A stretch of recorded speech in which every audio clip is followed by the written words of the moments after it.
Hi everyone, I'm Josh, and this is Josh Wright Piano TV. Today's episode was requested by Christian and Jane, and they had both asked recently, and I've had this request probably hundreds of times over the last few years, but I'm just getting the video done today about it, which is when should I keep practicing a piece and when should I drop the piece? And I also wanted to insert one other thing of my own, is when should you take a break from a piece and come back to it later? And I think Jane and Christian probably alluded to that, but that's also a critical piece of the puzzle of how you can really master a piece over time. I was teaching one of my students in New York. He's a physics professor at a pretty renowned university, and he said, is it just me, or is there a phenomenon that when you take a break from a piece for a few weeks, that the piece magically becomes better? And I said, well, according to the studies that I've done on this topic, and I am not a scientist, so you guys can comment in the comment section below and correct me all you want, but I have read several articles about this, that when certain connections or neurons in your brain lay dormant, myelin wraps around those connections. However that works, I have no idea. But basically what it's doing is it's solidifying things as they lay dormant. That's why, you can watch a TV show, several years ago, and then and you haven't thought of it for many years. And then if you go back and revisit that TV show, you're like, oh yeah, I remember what happened next. It's not that you just, even if you were asked what happens next, I have no idea, but as you start watching that TV show, certain memories or certain neurons are spurred in your brain to help bring back that remembrance. A piano example that I saw this with was the Winter Wind Etude. I learned it when I was 11 or 12, and at that time, and you can go to iTunes or Apple Music or Spotify or wherever and just listen to these. On my debut CD, it's called Josh Wright Debut, you can listen to my Winter Wind Etude, and it's like...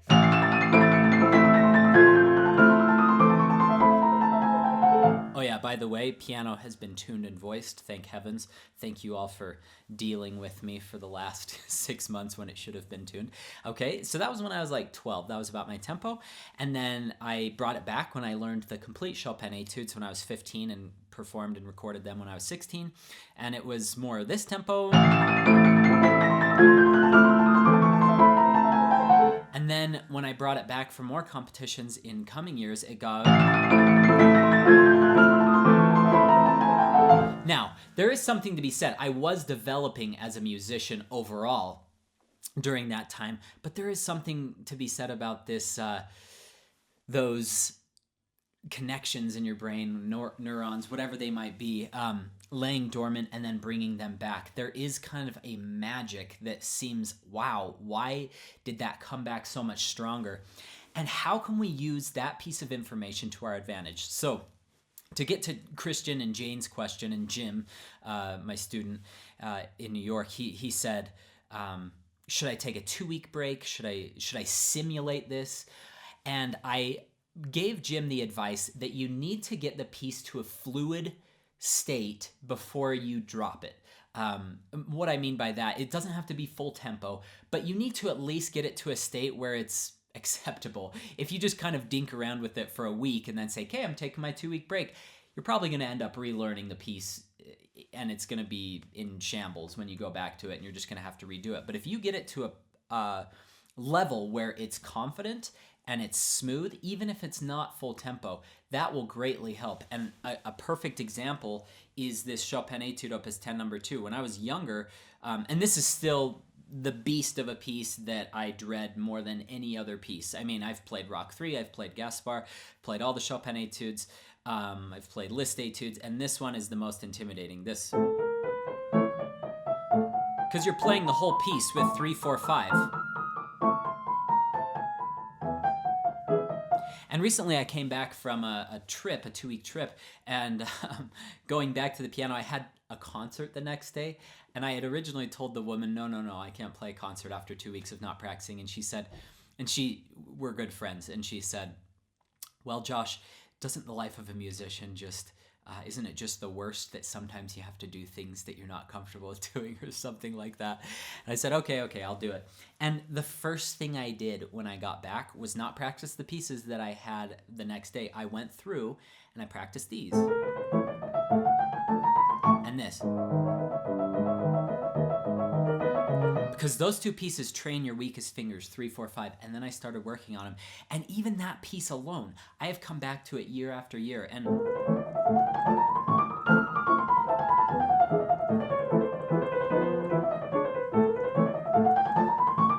I never dreamed of being able to play it that fast, even just a few years ago. But with persistence, it will get better. And with planned breaks. So, my first piece of advice is what I told Jim. You need to get it to a fluid state before you drop it. How long should you drop it for?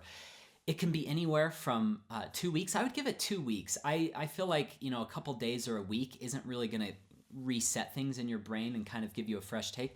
Up to maybe 3 to 6 months, depending on how long you've played it. If you've played it for a year, you could probably leave it for 6 months and be fine. If you've only played it for a few weeks or a month, 6 months is too long. For instance, these concertos that I worked on when I was very young, like Rachmaninoff Paganini variations, or Mendelssohn Concerto in G minor, or Mozart E flat, or Beethoven 4, or any of the, and there's a few, Tchaikovsky Concerto, all these other ones that I've learned, I can bring those back in like a couple of days. They come back really quickly. I remember I brought back the Paganini variations in 9 days before playing with orchestra because I had all of my doctoral auditions right before there. I finished my doctoral auditions and then I had a huge symphony performance 9 days later, and it came back within like 3 days.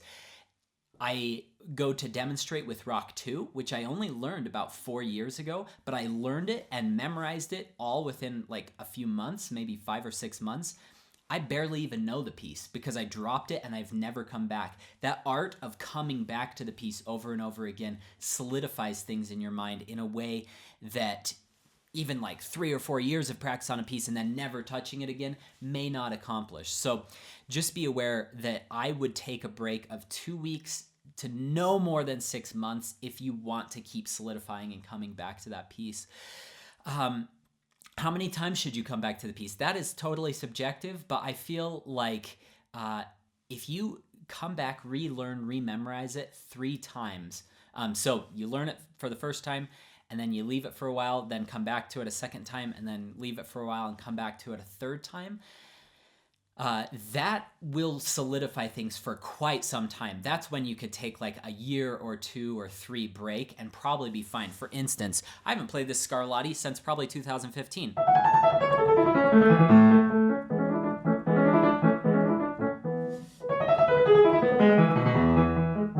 I could probably play it note perfect or very close for each of you. I learned it when I was 12, and I brought it back like every 6 months to a year for a different competition for like a decade. So that will probably be with me till I die, to be honest. I'll probably never forget that unless I was to quit piano completely, and I don't ever foresee that happening.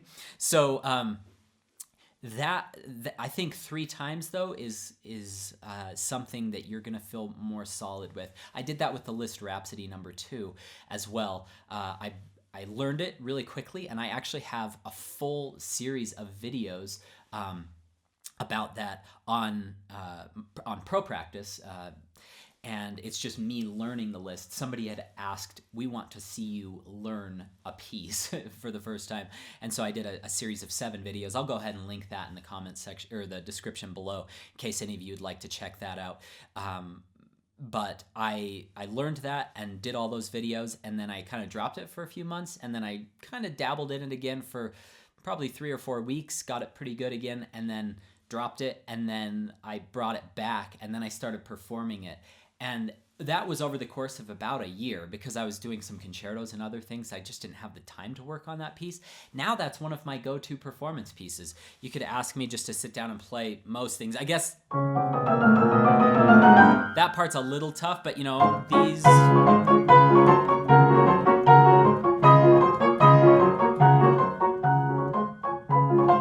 that stays in your hands. So The second big piece of advice, come back to it 3 times. First piece of advice is to get it to a fluid state. The third piece of advice, and I think this is really the meat of the video, how do you know when you should drop a piece or keep practicing it? This is totally personal, and some people are way more stubborn than others. I happen to be pretty stubborn, and sometimes I don't want to give up on a piece. And so maybe I'll take a 1 or 2 day break. That does help reset it a little, not a lot, just warning you, like I told you earlier in the video, the 2-week mark seems to be the sweet spot for me, minimum, if I really want to reset things. But you can keep persisting and persisting. I don't know if after it's fluid, I would persist much more than about 6 months to a year with a piece without giving it a break. That's a long time. And especially for someone who's been playing the piano as long as I have, 6 months to a year is quite a long time to be playing something every single day. I might do it for like a month or 2 and then take a break. But if you're in the intermediate or early advanced or intermediate advanced stage, I would give it maybe 6 months, 3 months minimum, I would say. Keep pushing, keep trying to break through barriers. At least a month, I'd say 3 months is a good sweet spot, and then 6 months, I would probably go ahead and take a break after 6 months. I see a lot of people, like my little sister, for instance.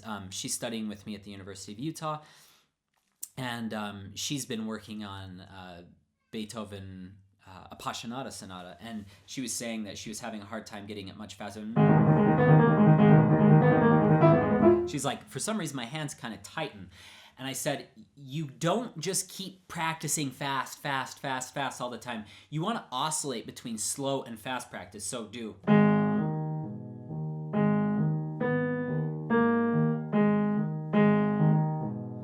And then try. And then just get that. And sorry, I've actually never played the Appassionata. I'm just showing her this yesterday, so I'm trying to remember this. Okay, and I would just practice that until it's fast. And immediately once you have success with it fast, go back to a slow.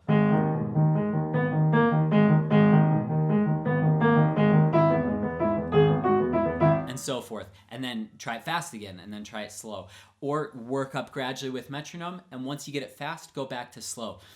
This may not seem like a big deal for, or even related to the topic of when should I drop a piece or should I keep practicing it. But I see so many people hit the wall and then they just keep banging their head against that wall rather than stepping back, gaining some perspective in a slow or medium tempo, and then going back to the fast and then pulling back. And it's that oscillating between extremes.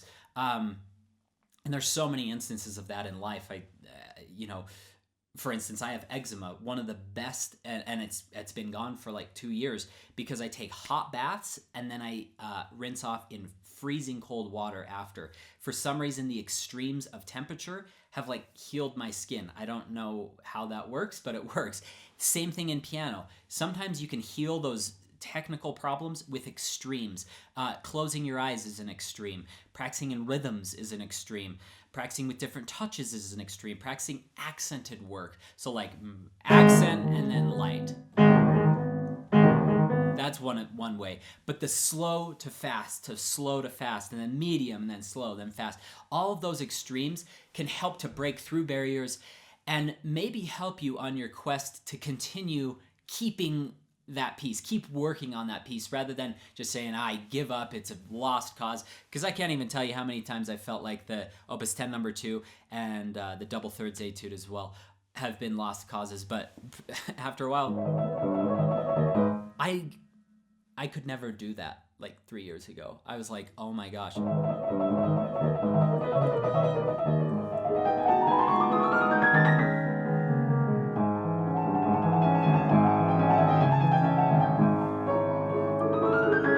And so forth. So just keep coming back to it. Keep persisting if you love the piece. Now, if you hate the piece, just bag it forever. Who cares? Why would you spend we have such limited time on the earth. Why would you spend time for a very long time working on something you hate? I understand if you hate a certain etude, but you need to get better at a certain technique. Yeah, go for it. Keep working on that. But beyond that, don't work on things unless it's a specific technical purpose, don't work on things that you hate. Work on things that you love. There's enough great music out there that you can find something that you love and something that will help you gain better technique or whatever your goal might be, more sensitivity, better voicing, better with rubato, so forth. The last thing is allow recordings to help you break through mental barriers. I'm going to do an octaves video next on YouTube, and it kind of came from frustration of watching everyone else play their octaves fast, that I was like, this is stupid. Why can I not play my octaves that fast? And sure enough, just that mere frustration caused me to experiment and break through some barriers, as well as some really amazing advice I got from 2 octaves masters, in my opinion. It's not Argerich or Grinyuk, so I'm not buddies with either of them, unfortunately, but 2 people who I greatly admire and respect, so look out for that next week. I hope this video has been helpful. It certainly has been long-winded, so I apologize for that, but I hope there's been some nuggets of wisdom in here that can help you in your journey, whether to know to keep practicing a piece, to drop it completely, or to just take a short break with it. If you have questions, my email is josh@joshwrightpiano.com. Thanks so much for joining me today. Don't forget to hit that subscribe button below. You will see a subscribe button up here, and all of my video lessons here, and you can keep watching more videos over here. Have a great week. Good luck in your practice sessions.